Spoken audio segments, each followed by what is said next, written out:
Welcome to Bed Crime Stories podcast. I'm your host, T. If you like all things true crime, if you like it delivered in a peaceful, tranquil manner, if you like it clear and concise without drama, then I highly recommend you subscribe. And if you like what you hear, please smash the like button. It's a free way you can help. And now, without further ado, let's dig in. Hello, my friends. I hope you guys are all having a great day. Just a reminder that I sell merchandise with my various logos. So when you get a chance, take a look at the merch. I have ordered some of it myself, including the coffee cups, and I can tell you it's very high quality. So that's a way you can get something and also help me at the same time. All right, without further ado, now I mean it, let's begin. We have a window now into 13-year-old Madeline Soto's birthday party, thanks to her best friend who spoke to the police on Tuesday, February 27th at 1:05 p.m. So that is after Madeline was reported missing, but before she was found deceased. This friend told the police that Madeline was always talking to Stephan Sterns on the phone and texting with him. Per this friend, Maddie told her that she loved Sterns and that they were very close. This to me is shocking to hear because I was under the impression that Madeline did not like Stephan Sterns.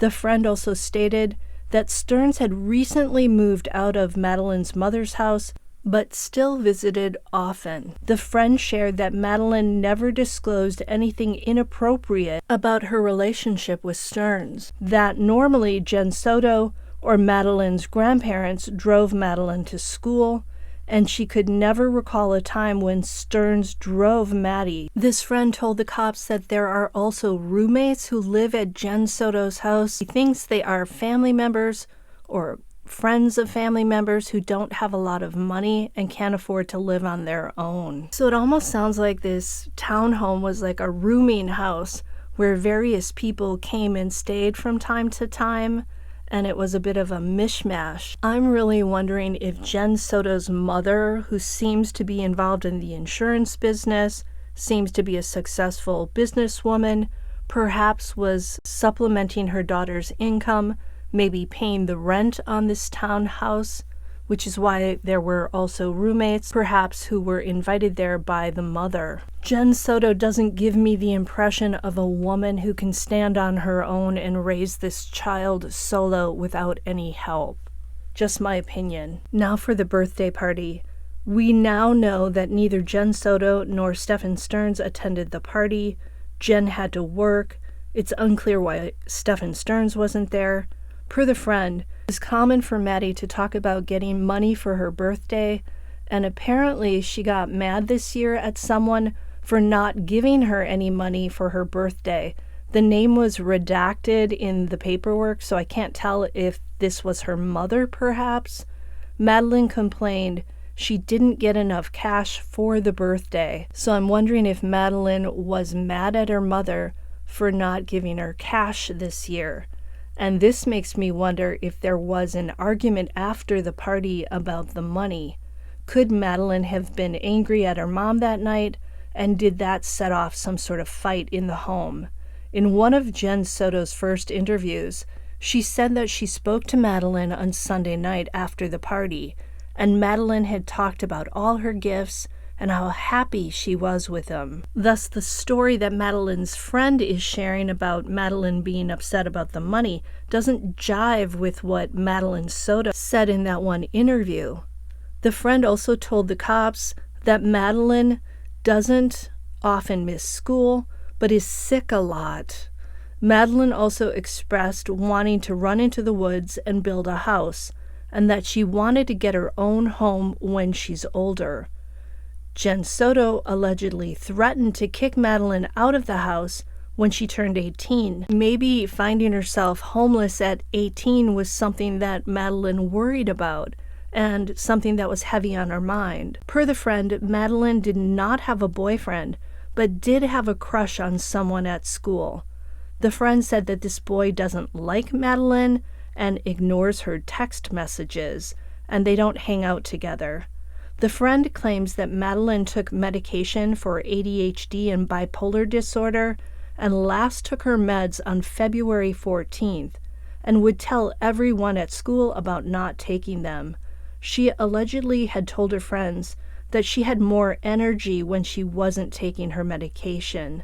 It's curious that Madeline wasn't taking her medication and was announcing it to everyone. You'd think her mother would not want her to just go cold turkey like that off the meds. Hearing that she wasn't on her medication makes me wonder if Madeline's behavior could have changed during this period due to being off the stuff. Was this causing strife in the family? Next, police spoke to one of Maddie's 7th grade school counselors. The counselor said Maddie had had a hard time focusing, she had anxiety, and panic attacks. The counselor said that Maddie would come to her with feelings of panic and being overwhelmed, and when she asked her what was going on, Madeline would say it's her anxiety and being overstimulated from being at school. She also told the counselor that she was dealing with things at home and fighting with her mother. At each of their check-ins in December, January, and February, Madeline reported that things were improving at home, but Madeline did say that her mom's boyfriend was living in their home and she didn't like him because he was, quote, weird. When pressed about what weird meant, Madeline replied it's because Sterns ate all their food, hung out in their living room, and made her feel uncomfortable. Very interesting. So did Madeline like Sterns or didn't she like Sterns? It also sounds like Sterns was something of a barnacle at that townhome, like staying there for free probably, eating the food that Jen Soto paid for, lounging in the living room, taking up space there. Why would Jen Soto allow this kind of unambitious man-child who liked to play video games and read comics and stuff live in her house like that? Eat the food that she bought? Doesn't make sense unless she didn't think she could do any better. According to the counselor, Maddie never discussed having depression or unaliving herself, thoughts of this or attempts of this. Madeline sadly never said anything about any inappropriate happenings in the home between her and Stephan Sterns. Jen Soto told the counselor that Maddie was seeing a therapist weekly. How can Jen Soto be taking Madeline to the therapist weekly, knowing that she's having some sort of issues, and not be aware of what was going on between Sterns and her daughter? It sounds like the years of abuse that Madeline experienced at the hands of Sterns were affecting her in a big way.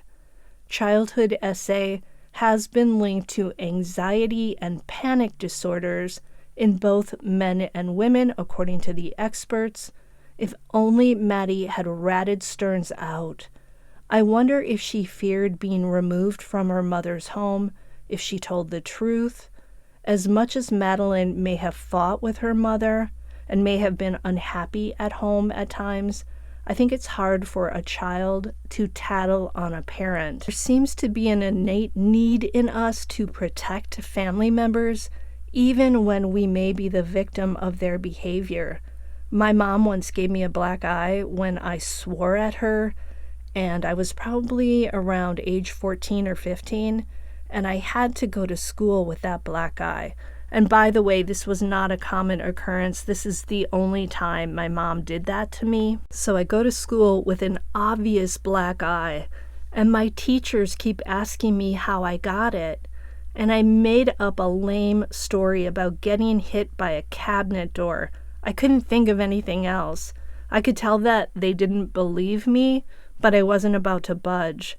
I wasn't an abused child, but I knew that even this one occurrence of being hit in the face and getting a black eye could cause my mom problems, and I was all about protecting her. I was mad about the black eye, but I wasn't going to throw my mom under the bus at the same time.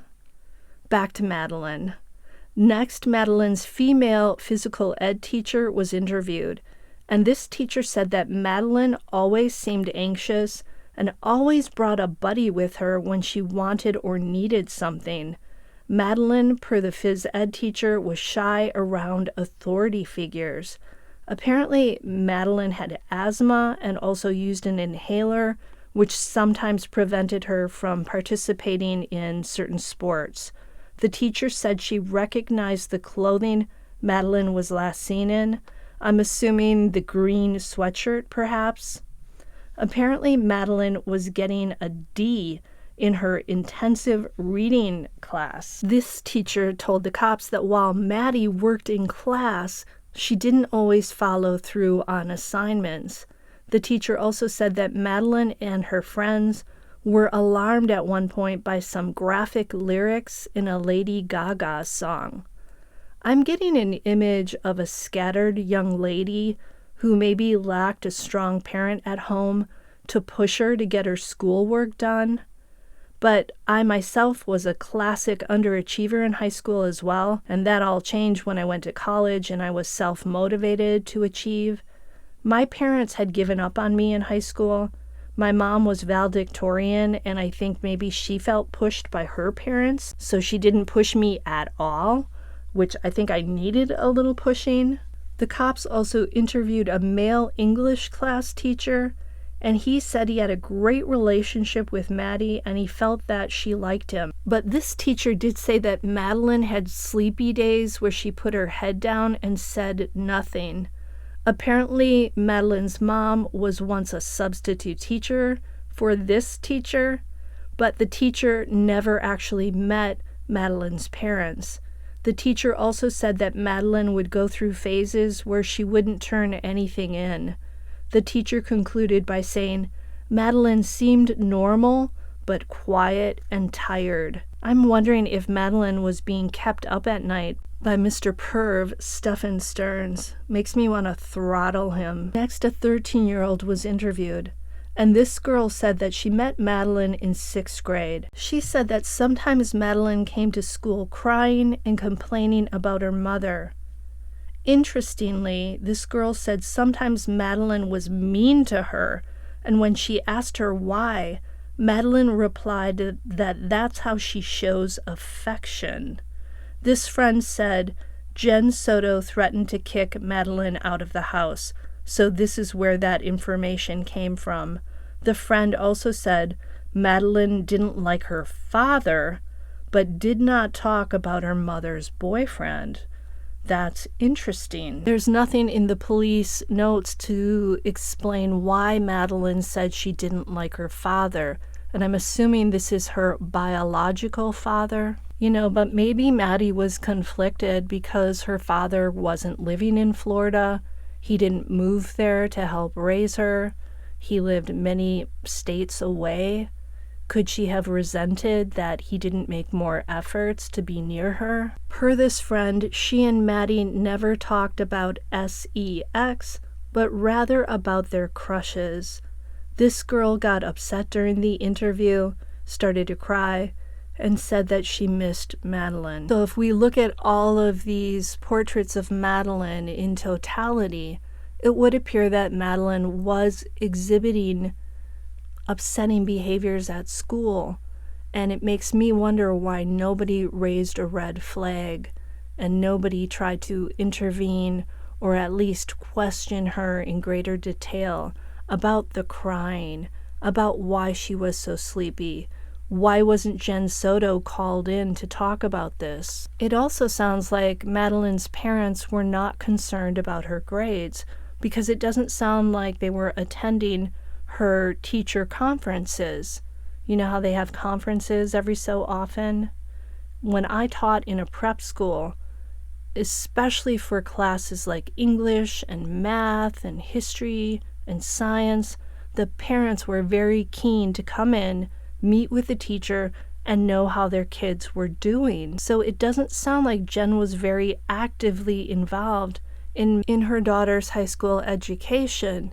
She wasn't keeping track of everything and making sure that Madeline was on point and that she would graduate and have decent grades. But then again, Jen Soto was a single parent for the most part. Maybe she didn't have time. Maybe she didn't have the luxury of being able to take off work to get to those parent-teacher conferences. Let me know if you're enjoying these insights into these interviews, and I will keep plowing through those 900 pages of evidence. Oh my goodness, it's a daunting task.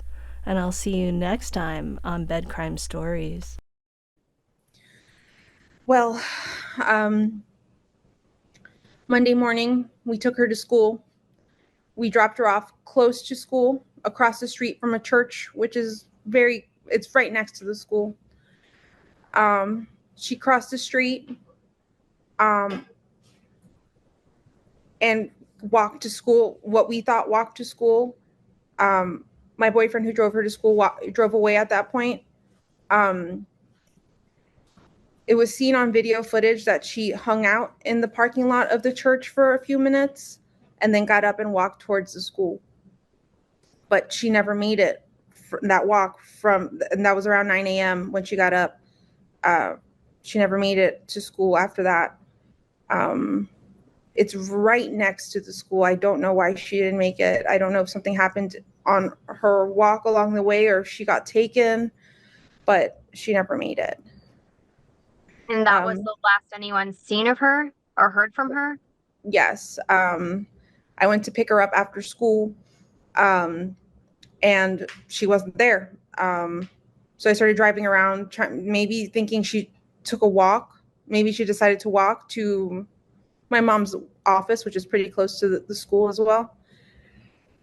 Drove around and I didn't see anything. I drove back to the school. The school was closed. I emailed one of her teachers. They confirmed that she was absent all day. At that point is when I called 911 because I realized something was truly wrong. Have you heard from any of her friends? Has she been active on any social media? She hasn't been active on social media, none of her chats, none of her games. We did contact all her friends. None of them had seen her Monday or heard from her. Yeah, there's no update. And I have to ask this, and I know I hate doing it, but is she the type that would run away? Has this happened in the past or anything? Has she ever threatened to run away? Never. She's never, ever mentioned anything like this before, and she's not the type to want to do this. She did accidentally leave her phone on Monday, which is kind of normal for her. She's got ADHD and very forgetful. So she left her phone at home, so there's no way to trace her. They tried tracing her school laptop, but that's off, so it's not pinging to anything. Jen, what is your fear? I know you mentioned she's on games and stuff. Do you think she could have met somebody and tried to meet up with them? She's open to us. She's open with us about, if she's got a crush with anyone, and she told us she had a crush on someone at school. And I looked at their messages. Nothing was weird. I looked at all of her messages, all of her deleted messages. Nothing seemed weird. It didn't seem like she was talking to anyone. So I don't feel like that's the case. I feel like she may have been taken, because this is not like her at all to just disappear and not tell us, not let us know where she's going or who she's with. Yeah. What are you getting from law enforcement? Are they actively searching for her? What happens now? Especially that she doesn't have her phone with her.